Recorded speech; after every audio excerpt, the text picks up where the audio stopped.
بسم اللہ الرحمن الرحیم۔ السلام علیکم ناظرین، میں ہوں عام شہری عارف حمید بھٹی۔ ناظرین، مختلف سیاسی اور پاکستان کی اہم صورتحال پر مختصر سا نظر ڈالیں گے۔ بالآخر 6 سال طویل عرصہ رہنے والے آرمی چیف قمر جاوید باجوہ صاحب آج رخصت ہو گئے۔ آرمی چیف کی تعیناتی عموماً 3 سال کے لیے ہوتی ہے، لیکن انہوں نے 6 سال گزارے، جبکہ ان کی جگہ چھڑی جو کمان ہے پاک فوج کی جنرل عاصم منیر صاحب کے حوالے کرتی گئی۔ ناظرین، یہ 6 سال دور کوئی مثالی نہیں یاد کیا جائے گا۔ گو کہ آرمی چیف سابق آرمی چیف قمر جاوید باجوہ صاحب کہتے رہے سیاست میں حصہ نہیں لیا، لیکن اس میں سیاستدان سخت ان سے نالا رہے۔ سیاستدان تو درکنار، ایک صحافی اس دوران شہید ہو گیا، سینکڑوں مقدمات درج کیے گئے، یہاں تک کہ پاکستان تحریک انصاف کے چیئرمین عمران خان نے کہا ان کی حکومت سائفر کے بدلے میں موجودہ امپورٹڈ حکومت کے سہولت کاروں نے بدلی۔ ان میں کافی حقیقتیں ہیں، کافی قیاسرائیاں ہوں گی، لیکن کاش وہ اپنے دور میں ایکسٹینشن نہ لیتے، کیونکہ جنرل آصف غفور D G I S P آ رہے تھے جو آج کل کور کمانڈر کوئٹہ ہے۔ انہوں نے ایک بہت خوبصورت بات کی تھی، کوئی بھی شخصیت ادارے سے اہم نہیں ہوتی اور کوئی بھی ادارہ ملک سے اہم نہیں ہوتا، لیکن بدقسمتی ہے پچھلے ماضی میں کچھ عرصے سے شخصیات نے قانون کو پاؤں تلے روندا۔ امپورٹڈ حکومت نے اقلیت میں ہونے کے باوجود پی ٹی آئی کی مطابق سازش کے تحت حکومت میں مسلح ہو گئے، اور اس دوران نہ صرف سیاسی بدترین انتقام کا نشانہ لیا گیا بلکہ ملک کو ڈیفالٹ کے قریب پہنچا دیا گیا، اور اس کی مثال خود ان کے وزیر خزانہ رہنے والے مفتاح اسماعیل ہے۔ اس دوران پاکستان کے مقبول ترین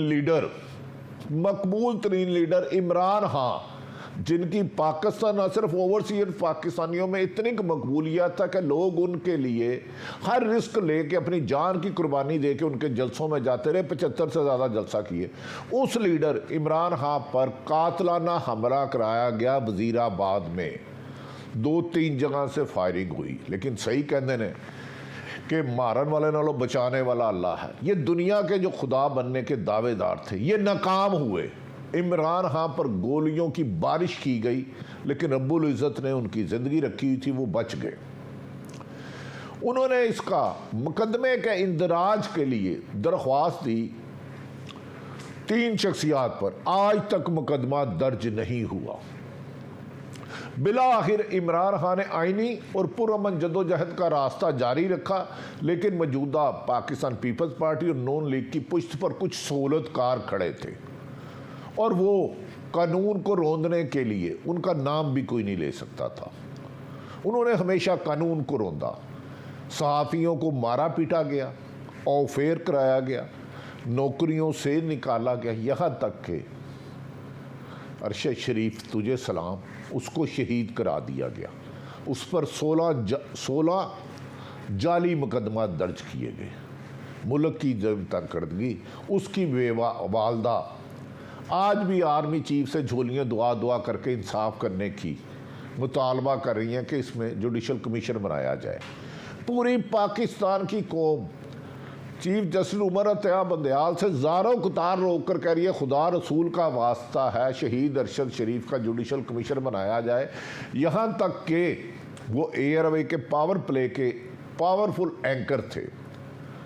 اس کیس میں سلمان اقبال جو ایئر وے کے مالک ہے، انہوں نے بھی حکومت سے چیف جسٹس کو خط لکھا، پوری صحافی کمیونٹی نے خط لکھا، عام شہریوں نے لکھا کہ خدا کے واسطے چیف جسٹس صاحب، قاتل بہت زیادہ بااثر ہیں، طاقتور ہیں، قانون سے بالا ہیں، راتوں رات درجنوں مقدمہ جعلی کروا دیتے ہیں، ہمیں صرف انصاف کی بھیک چاہیے۔ لیکن تاحال army chief justice of Pakistan اور سپریم کورٹ کی عدالت کی طرف سے کوئی کمیشن نہیں بنایا جا سکا۔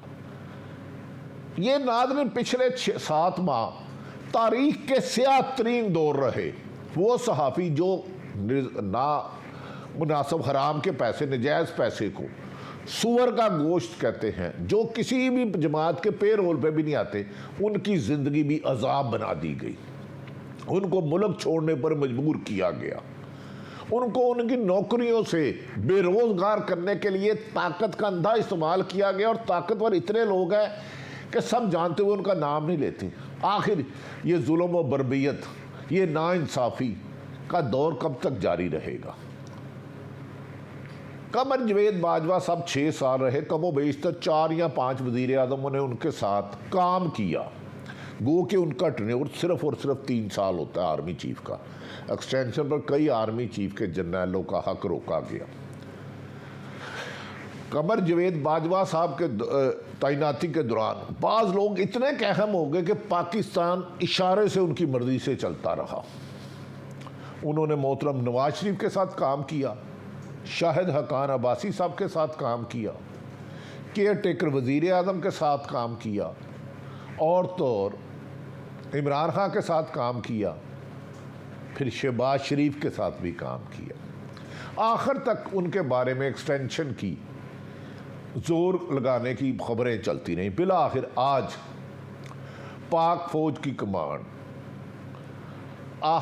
آصم منیر صاحب جنرل کے حوالے کر دی گئی۔ ہم یہ امید رکھتے ہیں کہ کم سے کم اب کوشش کی جائے گی سرکاری ادارے جتنے بھی سرکاری ادارے ہیں وہ آئین اور قانون سے ماورا کوئی کام نہیں کریں گے، کسی ناانصافی کا حصہ نہیں بنیں گے، کسی پر ظلم نہیں کرائیں گے۔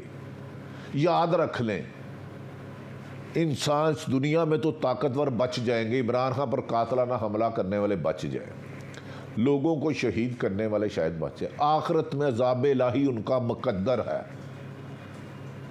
آخر میں عذاب الہی مقدر ہے۔ ایک ناحق انسان کا قتل پوری انسانیت کا قتل ہے، کسی کے ساتھ ظلم کرنے والا ظالموں میں اٹھایا جاتا ہے، اور طاقت رکھ کے وہ ظلم نہ روکنے والا بھی ظالموں میں اٹھایا جاتا ہے۔ عمران خان نے اس دوران، ان کا دور کوئی بہت مثالی نہیں رہا، 7 مہینے کمال لاکھوں لوگوں کے جلسوں سے خطاب کیا، اور بالآخر انہوں نے اسمبلی تحلیل کرنے کا اعلان کیا۔ اب اس حکومت میں ہٹ دھرمی پر آ گئی، قانون کو روندنے پر آ گئی، ظلم و ستم کرنے پر آ گئی۔ خود پی ڈی ایم کی قیادت نے سینکڑوں دفعہ عمران خان کو چیلنج کیا، ہمت ہے تو پنجاب اسمبلی اور کے پی کی اسمبلی توڑو، ہم نئے الیکشن کرا دیں۔ اب اس الیکشن سے بھاگ رہے ہیں، پنجاب میں جھوٹا ڈنڈورا پیٹ رہے ہیں کہ ہمارے پاس اکثریت ہے، ہم عدم اعتماد لائیں گے، جبکہ ان عقل کے اندھوں کو یہ بھی نہیں پتا اسمبلی کا اجلاس چلتا ہو تو عدم اعتماد نہیں آ سکتی۔ وہ آئین کو پاؤں کو تلے کیوں رونتے ہو؟ اقتدار کے نشے میں اتنے کندھے ہو چکے ہو، ہوس میں اتنے کندھے ہو چکے ہو، اربوں کما کے خربوں کما کے اتنے اندھے ہو چکے ہو کہ تم انسانوں کو انسان ہی نہیں سمجھتے، کیڑے مکوڑوں کی طرح 7 مہینے سے تمہارے ظلم و ستم کی داستان طویل تر ہوتی جا رہی ہے۔ بہرحال عمران خان نے کہا ہے کہ وہ 10 تاریخ تک کے پی کے اور پنجاب کی اسمبلیاں تحلیل کر دیں گے، اور کم و بیشتر فواد چودھری اور عمران خان پاکستان کے چیئرمین 567 انتخابات کروانے ناممکن ہو جائے گا آئینی طور پر۔ اعتزاز احسن شائق عثمانی اور سارے آئینی ماہرین کہتے ہیں وزیر اعلیٰ کسی بھی صوبے کا، اس کے پاس اکثریت ہے، وہ آرام سے اسمبلی تحلیل کر سکتا ہے اور وہ اسمبلی بھیجے گا، گورنر پابند ہے۔ لیکن اس آئینی راستے کو بھی گنڈا گردی، بدماشی اور طاقت کے غلط طریقے سے روکنے کی کوشش کی جا رہی ہے۔ پھر آصف علی زرداری خرید و فروخت کرنے کے لیے آگے ہیں۔ اب بکر منڈی میں جانوروں کی بولی اتنی نہیں لگتی جتنی مبینہ طور پر کچھ اراکین اسمبلی کی لگتی ہے۔ 180 سیٹیں صرف ان کے پاس ہیں ایم پی کی، اکثریت نون لیگ سے نالا ہیں پنجاب میں، 196 ان کی ہیں تحریک انصاف اور کاف لیگ کی۔ آئینی طور پر عدم اعتماد ناممکن ہے، لیکن یہ پھر ہٹ دھرمی کر رہے ہیں، اور شرم آنی چاہیے۔ آپ خود کہتے تھے عمران خان میں ہمت ہے تو اس نے توڑ دی، اس نے موت کا خوف توڑ دیا، اس نے ظلم کا بت توڑ دیا، اور آپ حکومت نے چاہا کہ وہ قتل و غارت کرے، نہیں کی۔ اب اسمبلی تحلیل کر کے نئے الیکشن کروانا، ہر آدمی کا آئینی حق کا مانگنا۔ کیا ناظرین، ہم یقین کرتے ہیں نئے آرمی چیف محترم جنرل آصف منیر صاحب اب کسی سیاست کا حصہ نہیں بنیں گے۔ اگر ان کے علم میں آئے گا کوئی ادارہ ماورائے آئین کام کر رہا ہے، کسی کی رائے بدلنے کے لیے گن پوائنٹ پر پسٹل رکھ رہا ہے، نوکری نکالنے کو اس کی کوشش کر رہا ہے، ملک چھوڑنے پر اس کو مجبور کر رہا ہے، جھوٹے پرچے کا، تو ان کے خلاف کارروائی کریں گے۔ ناظرین، اس دوران سرکاری ادارے 90% بدحالی کا شکار ہیں، پارٹیاں بن چکے ہیں، اس میں کوئی شبہ نہیں۔ صحافی بھی کافی حد تک متنازع بن چکے ہیں، کوئی کسی ایک سیاسی پارٹی کی جھولی میں چلے گیا، کوئی کسی ایک پارٹی کی سیاسی جھول میں گیا۔ صحافی کا کام کسی ایک جماعت کی ترجمانی کرنا جرم ہے، تباہی ہے، لیکن بدقسمتی ہے، یہ ہو رہا ہے۔ لیکن جو کچھ بھی اچھا رول ادا کرنا چاہتے ہیں ان کے لیے بھی زمین تنگ کر رہے ہیں، ان کو ملک چھوڑنے پر مجبور کر رہے ہیں، ان کے مالکان کو کہتے ہیں اس کو نوکری سے نکال دو، اسے اوور کر دو۔ ناظرین، اب موجودہ سیاستدان مسلم لیگ نون اور پیپلز پارٹی تو غیر آئینی کام کرنے پر تل چکی ہے۔ وہ کہتی ہے ہم نے عمران خان کو الیکشن نہیں دینے، ملک ڈیفالٹ ہونے کے قریب ہے۔ اب زیادہ امید ہے chief justice of Pakistan Umar Ata Bandial اور ہائی کورٹ کے جج صاحبان سے، اور نئے آج تعینات جنہوں نے فوج کی کمانڈ سنبھالی، جنہیں چھڑی پکڑا دی گئی بالآخر 6 سال بعد، قمر جاوید باجوہ صاحب نے، اور آج پاک فوج کے سربراہ جنرل آصف منیر صاحب ہے۔ ہم ان سے گزارش کرتے ہیں، کہا جاتا ہے اسٹیبلشمنٹ سیاست سے الگ ہو چکی ہے، نہیں سر، یہ بہت سے لوگوں میں کچھ لوگ، چند لوگ، صرف چند لوگ، چیدہ لوگ سیاست میں بہت انٹرفیرنس کر رہے ہیں، صحافت میں بھی کر رہے ہیں، لوگوں کی زندگی کے لیے مشکلات پیدا کر رہے ہیں۔